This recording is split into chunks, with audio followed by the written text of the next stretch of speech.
नमस्कार, मी रोशनी लोखंडे. आपण बघत आहात अभिजित भारत.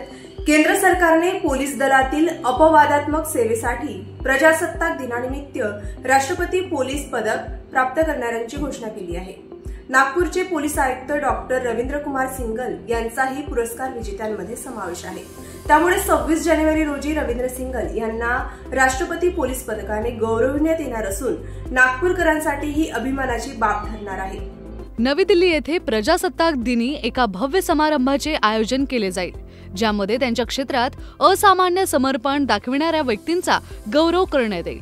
शाळकरी मुले, युवक, पोलीस अधिकारी आणि कर्मचारी यांचा समावेश असलेल्या पुरस्कार विजेत्यांना भारताचे राष्ट्रपती व्यक्तिगतरित्या पदके प्रदान करणार आहेत.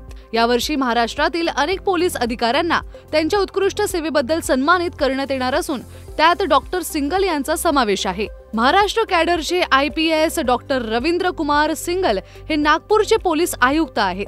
लोकसभा निवडणुका लक्षात घेता झालेल्या बदल्यांमध्ये डॉक्टर रवींद्र सिंगल यांची नागपूरचे पोलीस आयुक्त म्हणून बदली करण्यात आली होती, तर नागपूरचे पूर्वीचे पोलीस आयुक्त अमितेश कुमार यांची पुण्याचे पोलीस आयुक्त म्हणून बदली केली. रवींद्र कुमार सिंगल 1996 मध्ये भारतीय पोलीस सेवेत रुजू झाले होते. 1998 मध्ये त्यांची पहिली पोस्टिंग ASP सांगली शहर विभागात झाली. 1999 मध्ये त्यांची अमरावती शहर DCP म्हणून नियुक्ती झाली. अमरावती येथे 3 वर्षांच्या सेवेनंतर ते नाशिक जिल्ह्याचे पोलीस अधीक्षक म्हणून रुजू झाले होते आणि आता ते नागपूरमध्ये पोलीस आयुक्त म्हणून कार्यरत आहेत. अशाच नवनवीन घडामोडींसाठी बघत रहा अभिजित भारत.